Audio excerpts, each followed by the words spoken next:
Bonjour, je m'appelle Jérémy Lachal et je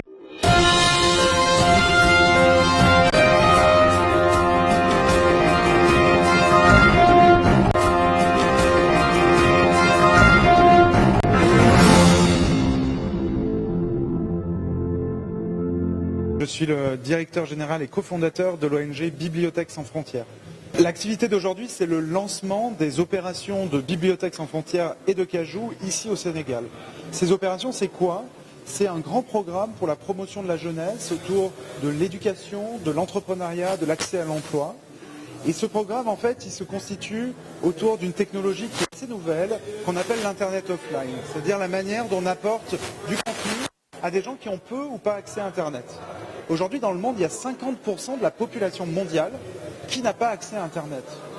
Et le vrai sujet, c'est comment ces gens peuvent avoir accès à du contenu éducatif pour se former, pour s'informer, pour trouver sa voie, son job, imaginer et, j'allais dire, créer aussi, participer au monde de demain.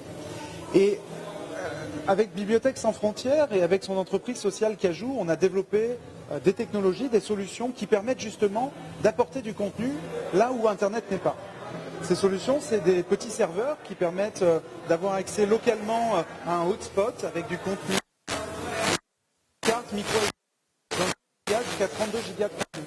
Ces cartes micro SD, elles ressemblent à ça. Donc vous voyez, ce sont des petites cartes comme ça qu'on met dans son téléphone et avec une app Cajou, on transforme le téléphone en bibliothèque de contenu ou de book. C'est-à-dire que dedans, vous allez trouver, si elle s'appelle dedans, vous allez trouver des centaines de contenus, vidéos, pour réviser ces leçons, des tutoriels pour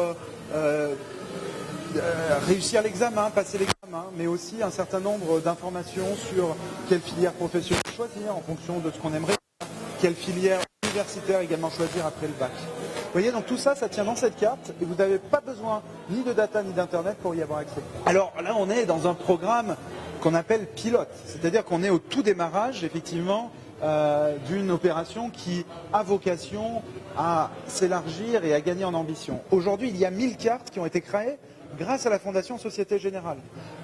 Demain, j'espère qu'on aura la possibilité d'étendre massivement ce nombre de cartes et, bien sûr, tous les acteurs, y compris et en particulier le ministère de l'Éducation nationale, seront au rendez-vous, je l'espère. Aujourd'hui, c'est le lancement. Courant octobre, pendant tout le mois, vont être distribuées ces premières cartes. Alors, il y a 1000 cartes pour passer son baccalauréat.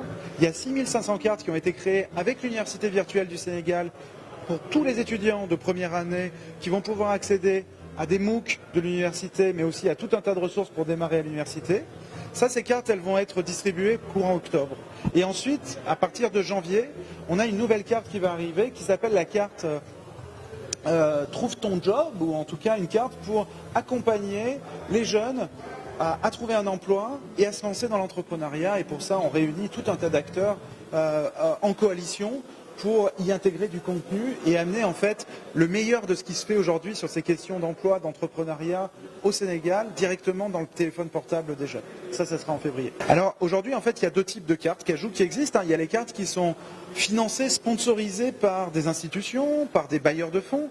Aujourd'hui, ce programme, il est gratuit pour les utilisateurs parce qu'on a le soutien de la Société Générale, je l'ai dit, on a le soutien de Google.org, on a le soutien de la Fondation Roddenberry et j'en profite pour les remercier sincèrement de leur appui. Et demain, j'espère qu'on aura encore plus de soutien de tiers comme ça qui permettront de financer ces cartes.